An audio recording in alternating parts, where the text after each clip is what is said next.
కిందకు వచ్చి మీ దగ్గర కూర్చొని అయిపోయింది వాడిని కలిసి వెళ్ళిపోతాం, మనం కలిసిపోతాం అంటే ఏమంటారు మీరు?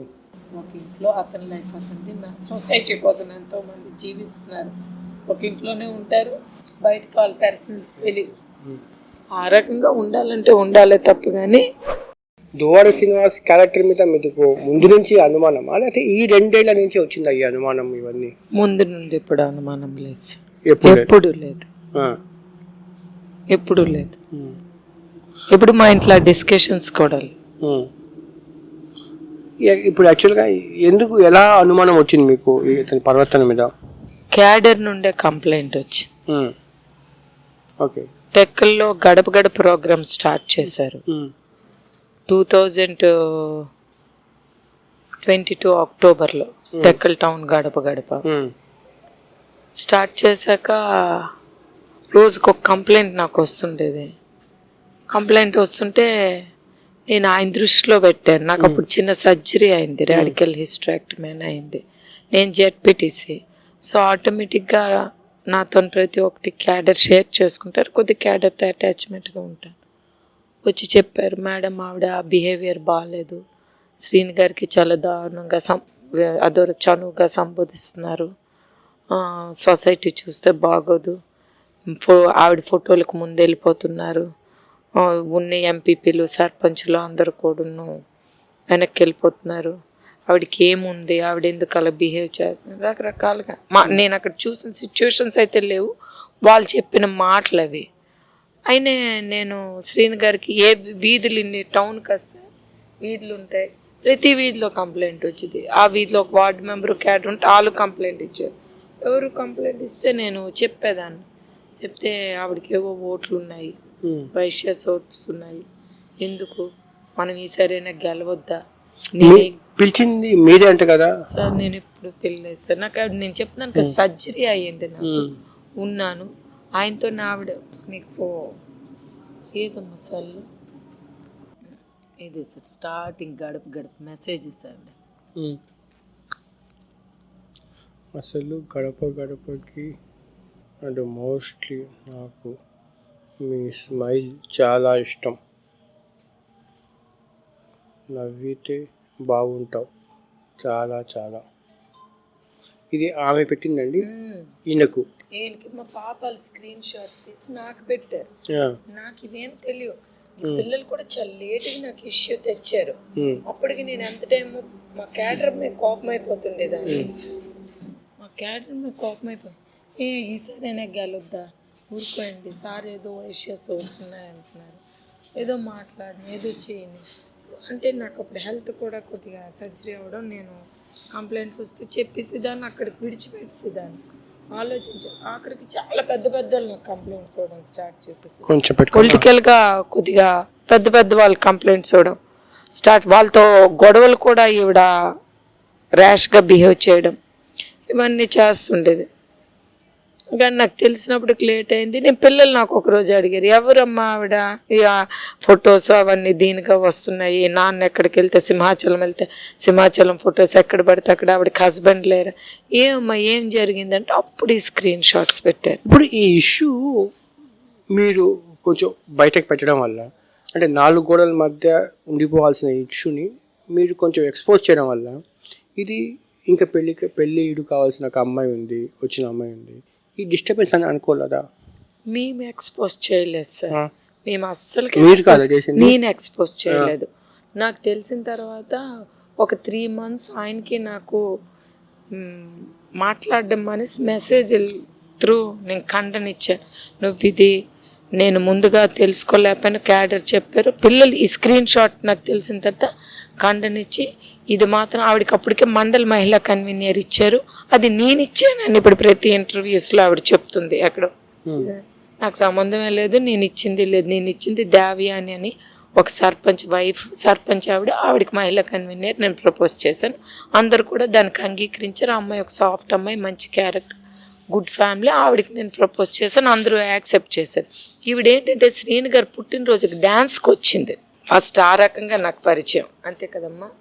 డ్యాన్స్కి వచ్చింది, డ్యాన్స్ గ్రూప్ ఆఫ్ ట్రూప్స్ వచ్చారు డ్యాన్స్కి, నైట్ సింగింగ్ డ్యాన్సులకి, ఆ నైట్ ఆర్కెస్ట్రాలు అడ్డేసి డ్యాన్సులకి వస్తే ఆ రకంగా ఏదో సమ్ డ్యాన్స్ చేసిన తర్వాత నాతోని శ్రీను గారితో కలిపి ఆవిడ కొండ వేయించారు. అది చూసి నేను ఆవిడకి పార్టీలోన పిలిచి కొండవ వేసానని ఒక ఫోటో అనేది రాంగ్గా ఆవిడ చూపిస్తుంది. నేను ఆ కొండవ వేయడం కానీ ఆవిడకి ఎంకరేజ్మెంట్ చేయడం కానీ మేము పిలవడం కానీ ప్లస్ మోరోవర్ నేనైతే ఫస్ట్ బయటపడలే. ఇష్యూ తెలిసిన తర్వాత ఆయనకి నాకు మధ్య 3 months డిస్కషన్ జరిగింది. ఇది ఎప్పుడు జరిగింది? అక్టోబర్, నవంబర్, డిసెంబర్ 3 months అని ఎగ్జాక్ట్గా చెప్. అప్పటికి నువ్వు ఎవరితో చెప్పుకుంటే అంటే నేను ఆగిపోవడానికి డైరెక్ట్గా పబ్లిక్లోకి వాళ్ళు వచ్చేస్తున్నారు, పబ్లిక్లోకి ఎంటర్ అయిపోతుంది. గన్ మ్యాన్స్ కారుల్లో రోజు ఆవిడకి దింపడాలు చేయడాలు మా ఇంటికి ఎంటర్ అయిపోతుంది. మా ఇంటికి వచ్చేసేది, ఇంటికి వచ్చేసి మా డైనింగ్ హాల్లో మా ఇంట్లో నాకేం అర్థమయ్యేది, నాకు ఎక్కడో చిన్న సెన్స్ అనిపించింది. కానీ ఎవరిని మనం అంత గబుక్కున ఇచ్చేయలేము కదా, ప్రూఫ్స్ లేనిది ఏం చేయలేం. కంట్రోల్ చేసినప్పటికీ నేను ఎవరితో నేను ఏం పీక్కుంటావో పీక్కో, మా మండల మహిళా కన్వీనర్ ఆవిడనే కంటిన్యూ చేస్తాం ఇట్లా అని అంటే సత్యబాబు గారికి కూడా చెప్పాను, క్యాడర్ యాక్సెప్ట్ చేయడం లేదు సార్. కృష్ణదాస్ గారికి కూడా చెప్పాను, తీసేయండి సార్ క్యాడర్. ఎప్పుడు ఇది ఎక్కువ ఇష్యూ అయిందో అప్పుడు సీఎం గారు కూడా ఇచ్చేసిన తర్వాత నాకు ఇన్ఛార్జ్ ఇచ్చిన తర్వాత నేను ఆవిడ పేరు క్లియర్ చేసి నేను కొత్త నేమ్ తెచ్చుకొని నేను వేరే పేరు పెట్టుకున్నాను. ఎప్పుడైతే 3 monthsలో ఆయన నా మాట వినలేదో బయటపడకూడదు చేయకూడదని సీఎం ఆఫీస్లో పిఎస్కి అవినాష్ గారు అని చెప్పి ఆయన దృష్టిలో పెట్టాను. సార్ ఇలా జరుగుతుంది, మీరు ఆయనకి చెప్పండి. అవినాష్ చెప్పాను, చెప్తే మీరు చెప్పండి, వినుకోకపోతే సీఎం గారి దృష్టిలో పెట్టండి. చెప్పిన తర్వాత నాకు సెల్ ఇచ్చేసారు, ఆవిడగో బ్లాక్ చేస్తాను, ఆవిడకి మనకే సంబంధం ఓకే అని చెప్పేసి తర్వాత మళ్ళీ 1 week అట్లా మళ్ళీ న్యూసెన్స్ స్టార్ట్ అయిన వెంటనే అవినాష్ గారికి చెప్పాను, సార్ విన్నారని మీరు చెప్పిన తర్వాత భయపడ్డారు, సీఎం గారితో చెప్తారని. కానీ మళ్ళీ యాజ్ యూజువల్గా ఆయన కంటిన్యూ చేస్తున్నారు. అయితే ఏంటమ్మా సార్కి చెప్పమంటారంట, చెప్పండి సార్ చెప్పండి సార్, మా మీద నమ్మకం పెట్టుకుని ఎంతో బాధ్యతగా టికెట్ ఇచ్చారు, ఎప్పుడు మేము ఓడిపోతున్నాము, ఈసారైనా సక్సెస్ కావాలి, సార్ దృష్టిలో మాత్రం చెప్పండి సార్, ఇలాగైతే ఇబ్బంది అవుతామని చెప్పి ఆయనతో చెప్పడం జరిగింది. సీఎం గారికి చెప్తే డీజీపీ ఆంజనేయులు గారికి చెప్పారు. డీజీపీ ఆంజనేయులు గారు కూడా చాలా విషయాలు చెప్పి విసిగిపోతే ఇది నా పర్సనల్ మ్యాటర్, ఇది ఎక్కువ చేయకండి, నేను చూసుకుంటాను నా లైఫ్ ఇట్లాంటి ఆయనకు కూడాను ఇది చేసేసి కవర్ చేసేసినట్టు మాట్లాడారు. ఏం జరిగిందో మాకు తెలీదు. ఫైనల్గా ఒకరోజు పాప వచ్చేమో వాళ్ళిద్దరికి ఒక కారులో దగ్గర చూసింది. పాప చూసిన తర్వాత పాప డోర్ మీద గట్టి కొట్టింది, విజయవాడలో చూసింది, డోర్ని గట్టి కొట్టిన తర్వాత పాపని చూసి ఆవిడ కారు నుండి దిగిపోయి నువ్వేనా చిన్నమ్మాయి వేరే కారులోకి వెళ్ళిపోయారు. వేరే కారులోకి వెళ్ళిపోయిన వెంటనే రోడ్డు మీద పాపకు వదిలేశారు. ఆంజనేయులు గారి దగ్గర అప్పటికి డిస్కషన్ జరుగుతుంది. అప్పుడు నేను ఆంజనేయులు గారికి చెప్పాను, సార్ పాపని రోడ్డు మీద, ఎందుకంటే పాప ఆయన ఇది కోడ్ ఉంటుంది కదా సార్, అది స్కాన్ చేసి వాళ్ళ డాడీ అక్కడ ఉన్నారు అక్కడికి వెళ్ళింది. వాట్సాప్ లింక్ డివైస్ ఉంటుంది, అది స్కాన్ చేసి వాళ్ళ డాడీ అక్కడ ఉన్నారు అక్కడికి వెళ్ళి ఫొటోస్ తీసి ఒక్కసారి ఒక పాపకి అరే ఒక మాట చెప్పు. అంటే నాకు బాధ అనిపించింది అంటే చాలా అన్యోన్యంగా ఉండింది మీ ఫ్యామిలీ, ఈరోజు రోడ్డు మీదకి వచ్చేస్తే ఎలా అనిపిస్తుంది? నువ్వు ఊహించావు ఇలాంటి పరిస్థితి వస్తుందని? అస్సలు ఎక్స్పెక్ట్ చేయలేదు. నీ చిన్నప్పటి నుంచి నీ హీరో ఎవరంటే నువ్వు ఎవరికి చెప్తావు? ఎవరి పేరు చెప్పేదాన్ని? డాడీ నాకు చిన్నప్పటి నుంచి ఇన్స్పిరేషన్ మా డాడీ. చిన్నప్పటి నుంచి నేను హీరోగా చూసింది కూడా మా డాడీ. ఇప్పుడు నీకు నీ లైఫ్లో విలన్ ఎవరంటే? డాడీ. అంటే నేనైతే ఎప్పుడు ఇలా జరుగుతుందని ఎక్స్పెక్ట్ చేయలేదు, ఎందుకంటే మా డాడీ మాతో చాలా బాగా ఉండేవాళ్ళు. ఎప్పుడైతే తను ఎంటర్ అయిందో అప్పటి నుంచి డిస్టర్బెన్స్ క్రియేట్ అయింది. ఒకసారి మీరిద్దరూ మాకు ఇంటర్వ్యూ ఇచ్చారు కదా మా పాపకు, అప్పుడు లేదు కదా ఇది? అప్పుడు తను వచ్చినట్టుంది, బట్ ఇంకో లేదేమో అంటే కరెక్ట్. మా ఇంటి వాతావరణం అయితే చేంజ్ అయింది. నాకు అప్పటికి చిన్న ఇది ఎఫ్ఐఆర్ అంటే సంథింగ్ మా పాప పెళ్ళి నుండి మా పెద్ద పాప. మొత్తానికి ఒక కూతురు అంటే తండ్రి పక్షాన ఉంటుంది కదా. నేను ఇప్పుడే కాదు, ఎప్పటి నుంచో నేను డాడీతో మాట్లాడడానికి ట్రై చేస్తున్నాను. డాడీ మాత్రం నాకు ఏంటి అంటే ఈ విషయం ఎప్పుడైతే నేను చెల్లి అడిగినప్పటికీ డాడీ అవాయిడ్ చేయడం స్టార్ట్ చేశారు. మా మెసేజెస్ రిప్లై ఇవ్వకపోవడం, కాల్స్ లిఫ్ట్ చేయకపోవడం ఇవన్నీ చేశారు. కానీ మేము మాత్రం ట్రై చేస్తూనే ఉన్నాం. మొన్న కూడా అలాగే వెళ్ళాం, లాస్ట్ ఇయర్ పలాస కూడా అలాగే వెళ్ళాం, మాట్లాడదామనే వెళ్ళాం డాడీతో. కాకపోతే వాళ్ళ బ్రదర్ ఏంటి అంటే బాబా అని, వాళ్ళ లాస్ట్ బ్రదరు, వాళ్ళ మదరు అండ్ హేమాచలం అని వాళ్ళ డ్రైవరు, వీళ్ళు ఏంటంటే మేము మా డాడీకి మెసేజ్ పెట్టాం, నాన్న ఇలా నీతో మాట్లాడాలి మేము వస్తున్నాము అని చెప్పి మెసేజ్ పెట్టాం. దానికి ఆయన రిప్లై ఇవ్వలేదు. సరే అని చెప్పి నువ్వు బయటికి రా మన కార్లో మాట్లాడుకుందాము అని చెప్పాం. ఆయన ఏం రిప్లై ఇవ్వలేదు. కాల్ చేసాం, లిఫ్ట్ చేయలేదు. సరే మేమే వస్తున్నామని చెప్పి అక్కడికి వెళ్ళాం. వాళ్ళు డోర్లన్నీ క్లోజ్ చేసేసారు. క్లోజ్ చేసేసి మీకు మాట్లాడే రైట్ లేదు, ఇక్కడ నుంచి వెళ్ళిపోండి అని అన్నారు. మేము మీతో మాట్లాడడానికి రాలేదు, మీతో మాకు ఎలాంటి ఇది లేదు, మేము మా డాడీతో మాట్లాడడానికి వచ్చాము అని అన్నారు. ఏమైనా ఉంటే అక్కడ టెక్కల్లో చూసుకోండి అన్నట్టు, అంటే వెళ్ళిపోండి అని అన్నారు. అంటే మీ పిల్లలైతే మీరు ఇలానే నిల్చోపెట్టి రోడ్డు మీద నుంచి పంపించేస్తారా, ఎందుకు మా డాడీని మమ్మల్ని మీరు సెపరేట్ చేస్తున్నారు అని. కానీ ఎక్కడ అందరు చూసేస్తారు, మేము కొంచెం గట్టిగా అడిగామన్నమాట, ఎక్కడ అందరు చూసేస్తారేమో అని చెప్పి రండి లోపలికి రండి మాట్లాడిస్తానని చెప్పి లోపలికి పిలిచి సెల్లార్లో ఒక రూమ్ ఉంటుంది, ఆ రూమ్లో డాడీ ఉన్నారు. ఎందుకు ఎలా తెలిసిందంటే గన్మ్యాన్ బయట ఉన్నారు, రూమ్ బయట గన్మ్యాన్ ఉన్నాడు.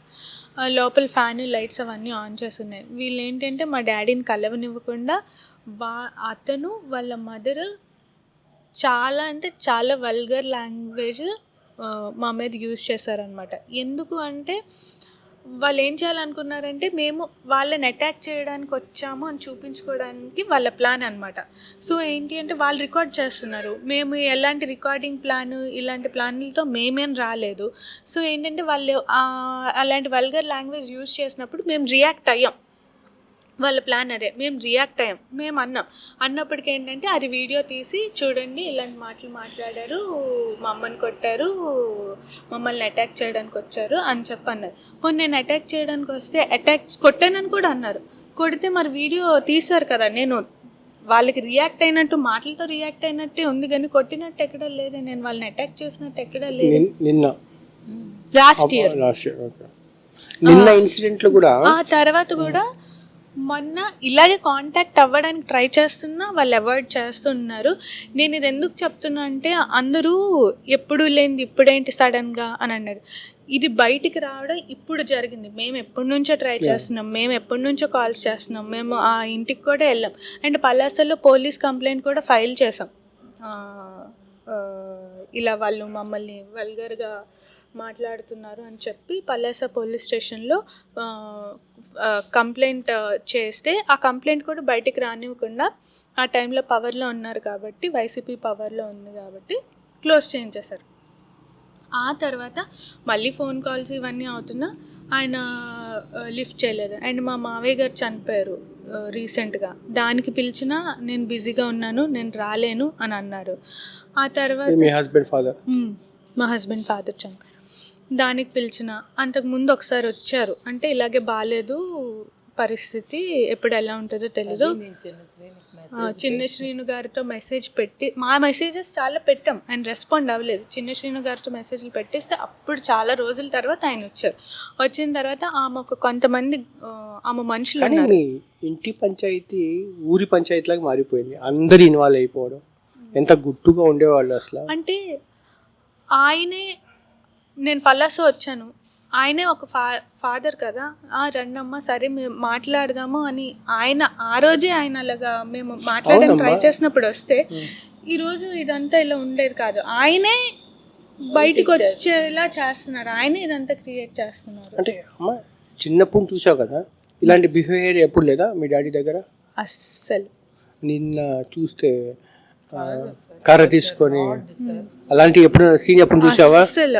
అస్సలు మా చెయ్యి ఎత్తను కూడా ఎత్తలేదు ఈ 28 yearsలో 27 yearsలో అస్సలు ఎప్పుడు. ఎంత టైం అయినా, ఎంత లేట్ నైట్ వచ్చినా, ఎన్ని పనులు వచ్చినా మాతో మాట్లాడి మాతో టైం స్పెండ్ చేసుకొని అప్పుడే పడుకునేవాళ్ళు, లేదా మాతో మూవీస్ చూడడం. కానీ నిన్న మాత్రం కొత్త రకంగా కనిపించారు కదా. కొత్త రకంగా నటించారా? ఎగ్జాక్ట్లీ, అప్పుడు నటించారా, ఇప్పుడు నటిస్తున్నారా, నాకైతే అర్థం కావట్లేదు. ఎందుకంటే ఈ 29 yearsలో ఇది నేను ఎప్పుడు చూడలేదు. ఇప్పుడు నేను చూసాను, అంటే నాకు షాకింగ్ అనిపించింది. అప్పుడా నటన, ఇప్పుడా అనేది నాకు అర్థం కాదు. భయం వేసిందా ఆ క్వశ్చన్? భయం కన్నా బాధగా ఉంటుంది. బాధగా అంటే బాధపడ్డాను, భయం కాదు కానీ బాధపడ్డాను, షాక్ అయ్యాను. ఇలా నైట్ అంతా మళ్ళీ ఆ తండ్రి, మీకు పాత తండ్రి మీకు దక్కుతాడని నమ్మకం ఉందా? అవసరం లేదంటవా? నిన్న నేను జరిగిన ఇన్సిడెంట్కి అయితే నాకు అక్కర్లేదనుకో, నేను ఆ మినిట్ ఫిక్స్ అయిపోయాను సార్. ఎందుకంటే ఏ ఫాదరు పిల్లలు తప్పు చేస్తే పేరెంట్స్ చిన్నప్పుడు కొడతారు, కానీ ఆయన ఎలాగంటే ఒక బయట వాళ్ళ మీదకి కర్రలు తీసుకొని కొట్టడానికి వెళ్ళినట్టు నా మీదకి వచ్చారు. నేను అది చూసి తట్టుకోలేకపోయాను. నేనైతే నిన్న జరిగిన ఇన్సిడెంట్కి మాత్రం ఆయన నాకు అక్కర్లేదు అనే ఫిక్స్ అయ్యాను. మీ చిన్న చెల్లెలు ఏమంటుంది?